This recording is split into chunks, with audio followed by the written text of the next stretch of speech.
It is a beautiful day for Bears OTAs, and we are going to have plenty of coverage on the Bears practice at Hallis Hall, but stadium news continuing to trickle in, really more developments as they try to figure this thing out. Wanted to get some stadium thoughts out for you today as well in this CHGO Bears mini pod. Of course, I'm Adam Hoge. So, a couple things. One is 4 days left in the legislative session, including today. And now we have State Senator Robert Peters from Chicago, whose district includes Soldier Field, telling our guy Brendan Moore from the Capitol News, quote, "The Bears throughout all of this have been hard to trust with the games that they've played. You're negotiating with people who have done a terrible job negotiating." Ouch.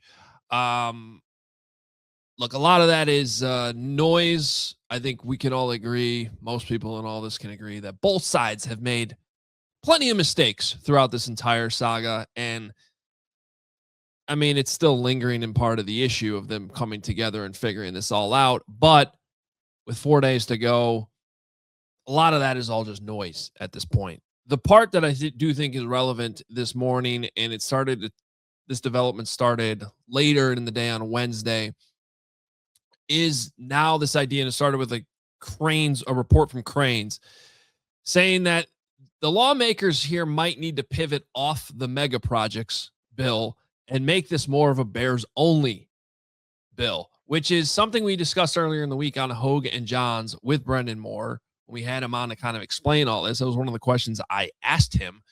And this is something I wanted to bring back to literally a year ago this weekend.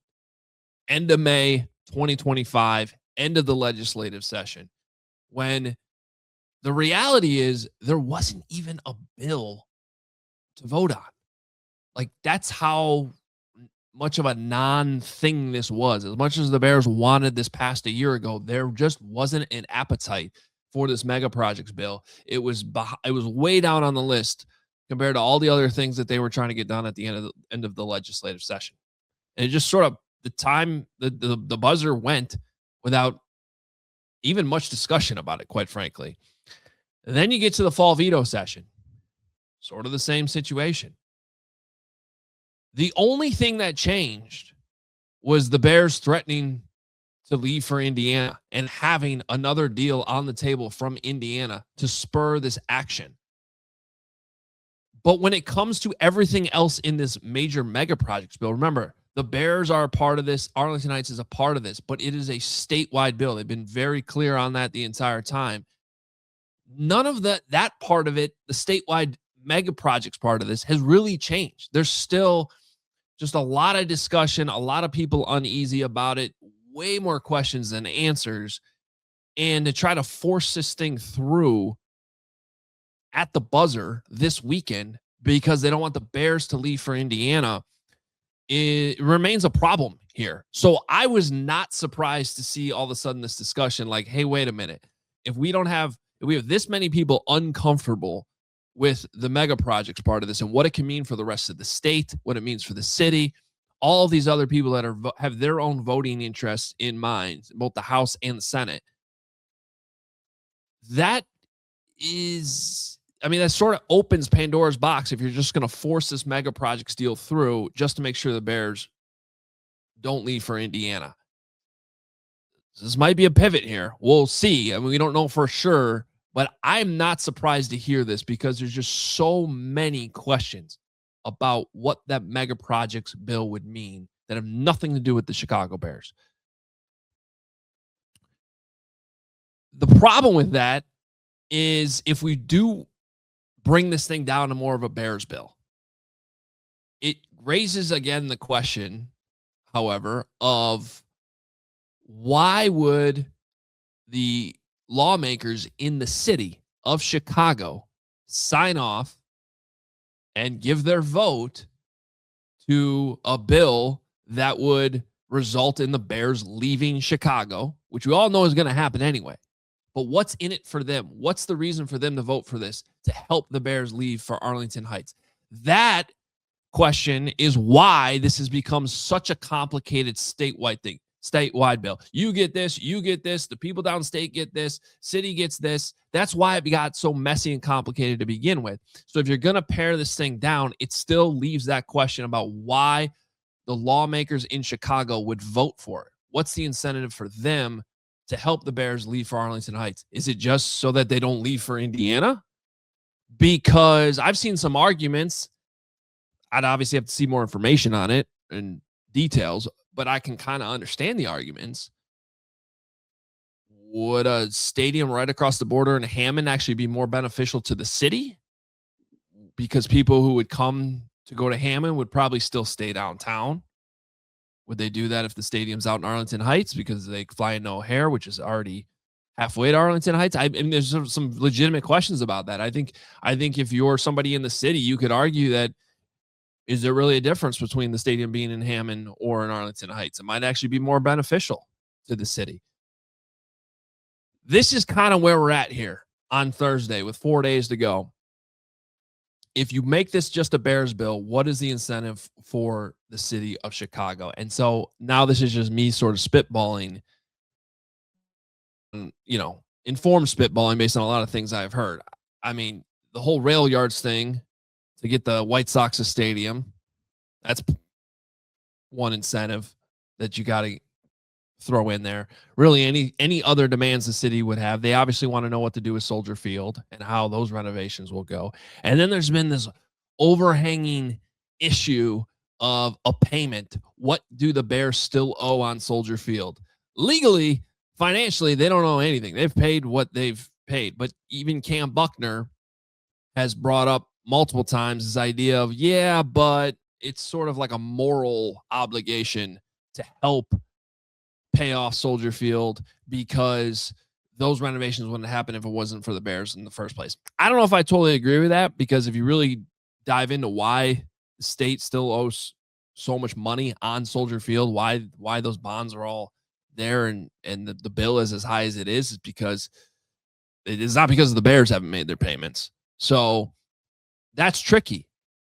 And I think the Bears used to have an offer on the table that was viewed as low, but at least it was there. And based on what I've known, because they don't feel like they've been a priority in the last year or year plus, that for at least a while, last I knew, that offer of any type of payment towards the city for Soldier Field was completely off the table. So if we bring this thing back to being just a Bears bill, that ultimately, I think something comes back to the Bears here and like, all right, what can you do if you really want to be in Arlington Heights instead of Indiana? What are you willing to pay here? What are you willing to offer? What's in it for the city to get the votes that you need to pass this thing so the shovels can finally get in the ground in Arlington Heights? And that brings us back right to that same question we've been at. There's this deal that's sitting there, ready to go, ready to take in Indiana, and so, assuming all the environmental stuff and due diligence, which all the reports on that have been, despite the slag heap concerns, the Bears have said that they can build on it. Hammond said that they can build on it. That doesn't mean that the Bears want to build on it, though. That's sort of the question. So what's in it for the city? Are you willing to pay that up? Or at the end of the day, if it's this complicated, I really should say at the end of the weekend, if it's this complicated, just say, hey, we're going to take the better financial deal in Indiana. We truly do not know the answer to that right now. 4 days to go.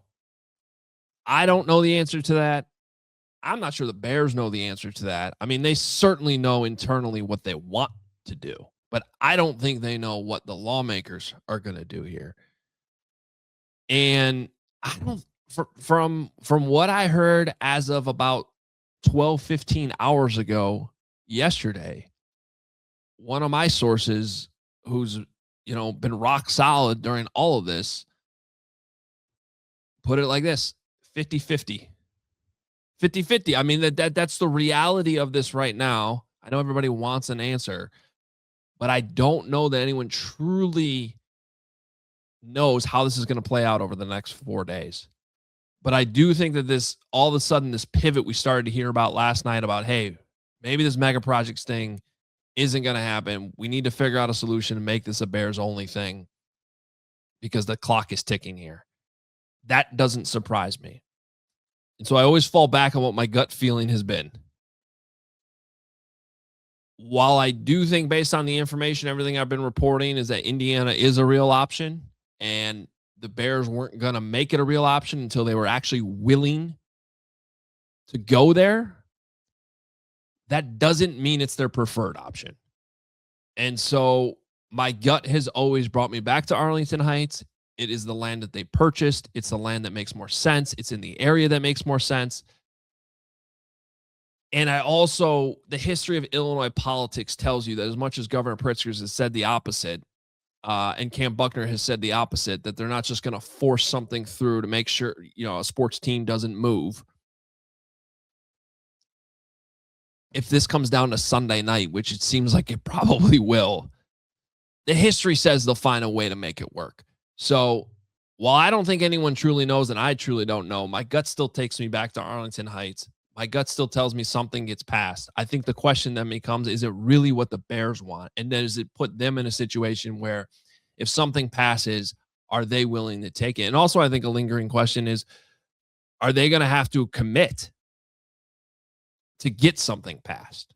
Or is Illinois willing to pass something without actually knowing if the Bears are going to take it? But if you eliminate the mega projects part of this, the impact it could have on this whole state, at least you're not dealing with that. At least you're not passing something that affects the whole state with the risk of the Bears still not taking it, if that makes sense. Whew, here we go. 4 days. It's going to be fascinating to watch these developments play out in Springfield, but wanted to get you my thoughts on it this morning on Thursday. Plenty more football. For those of you that just want the football, don't worry. We're going to have that CHGO Bears practice recap show later on today on Thursday. If you're able to watch it live on CHGO, it'll be at 4 p.m. Central. You can always catch the podcast, the video on our YouTube channel. Wherever you listen to your podcast, it's always available for you there. And we'll also have you covered on Hoge and Johns on Friday morning, live at 10 a.m. Get our first look at Bears OTAs. Football. It should be beautiful as the stadium saga continues to hang over everyone's heads at the same time.